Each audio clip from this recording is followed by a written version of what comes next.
My name is Tonole Mongoba, journalist at Careers Hub, and for today we have Mr. Jan Coetzee, Managing Director of Headway Consulting, on our episode today on Careers Bistro. Welcome, Mr. Jan. Thank you very much, and thanks for having me. Thank you so much for accepting our invitation to our show. So I would like to start off with you telling us a bit about yourself and your work at Headway Consultancy. Yes. So I was born in the south of the country, but I found myself in Windhoek at an early age. I finished my education here in Windhoek, and then I was fortunate to find myself in the ICT industry with employment in the ICT industry. Initially, I was involved in technical roles, supporting and implementation of technologies. But as my career progressed, I found myself in managerial roles, managing various ICT projects and initiatives. And the last 10 years of my work has been with Headway Consulting, where we assist organizations to implement IT governance and IT service management best practices. And this is essentially where we are looking at policies and procedures for organizations and for all of the users of the technology, so that we follow the rules in organizations when we are using technology. And this is a very important part of using technology in organizations and even at home. And therefore we also advise on implementation of regulatory policies for organizations. Okay.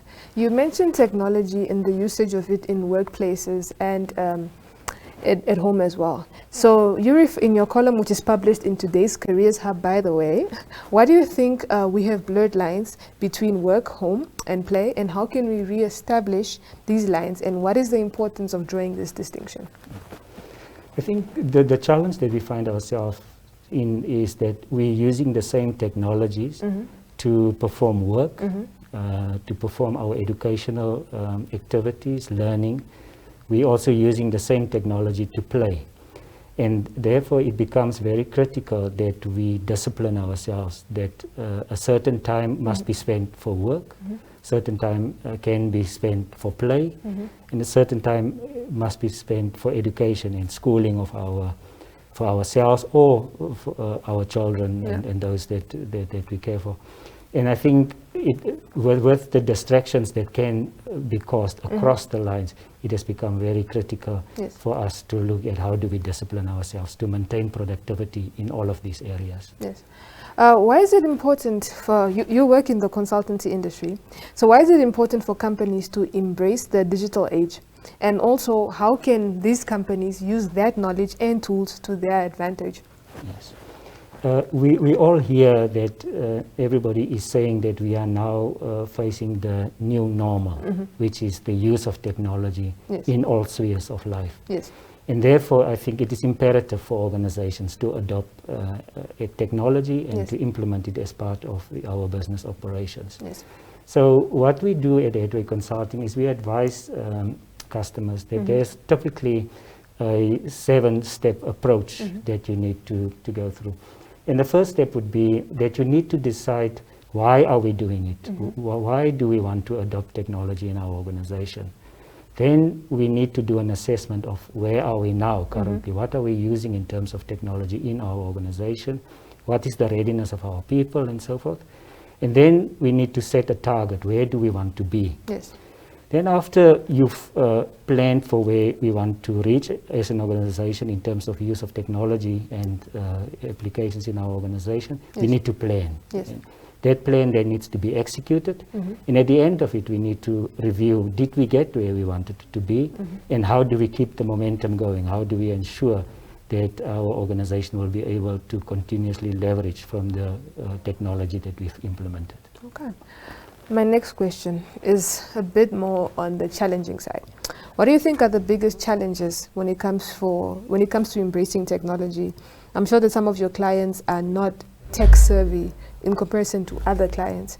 So what advice do you give, or how do you handle this type of clients? And as the MD of Headway Consultancy, how do you assist your clients with these challenges and these fears? Yes. I think what we need to realize, the biggest challenge is the fear itself.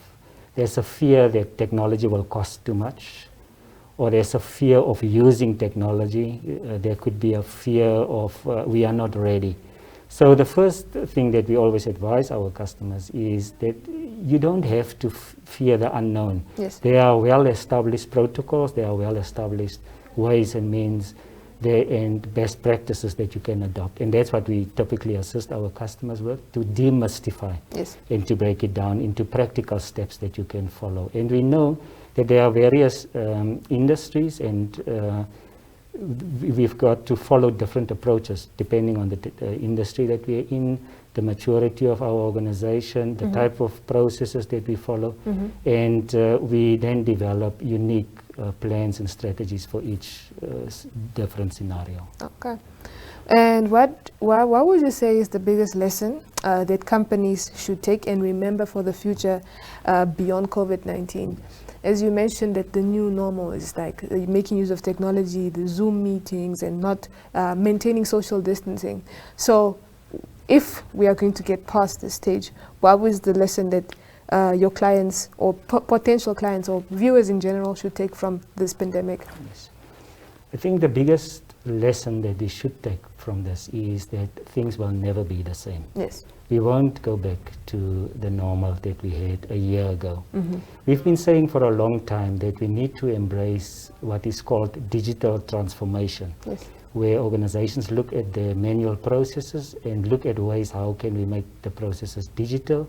And to make an example, if I am a plumber and in the past I drove out to my customer to do an assessment before I could make a quotation. In the new normal with social distancing, I need to look at my business process and say, how can I, through the use of technology, be able to make a quotation to a customer that I've not physically visited, through sending videos and pictures, perhaps.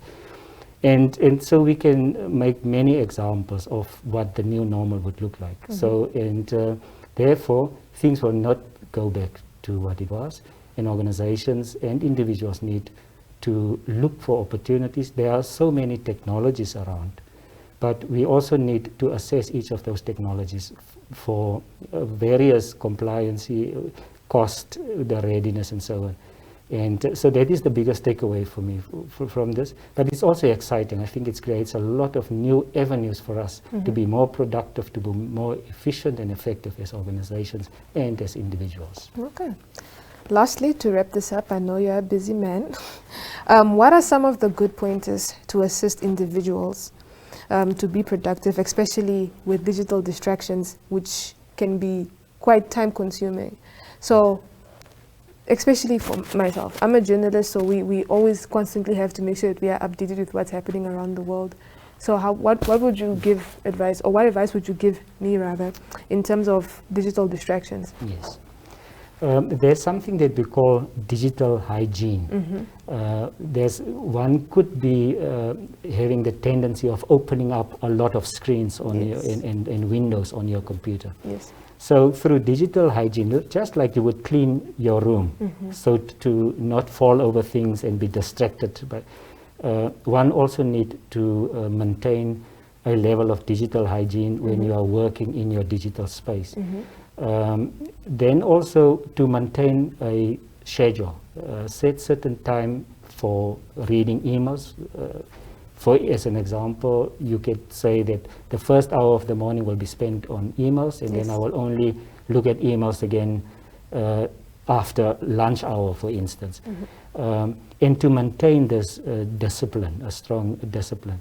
The other thing, especially as we are working from home now, is to set an environment where I know that when I'm behind this desk in my office or my little corner that I've set aside in the house for where I work, is to set up such an environment.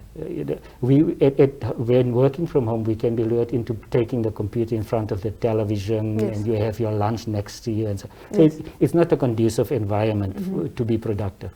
So these are some digital hygiene and best practice, and I know we are all individuals and we all have our different ways and means, and preferences on how we want to work and live. But we must carve out a way that is most effective for the way that we work, and so that we can remain productive and that we can stay focused, because the big challenge is the distractions and for your focus to be taken off the task that you are busy with. Okay. Thank you so much, Mr. Jan, for joining us today. It has been an insightful interview, especially with the term digital hygiene. I'll definitely start making use of that word. And once again, we appreciate you for accepting our invitation on our show, Careers Bistro. And to our viewers, do make sure that you grab a copy of Careers Hub in all 3 daily publications under Namibia Media Holdings, and that is the Republican, Algemene Zeitung, and the Namibian Sun. So from me to Nohole and Mr. Coetzee, see you guys next week.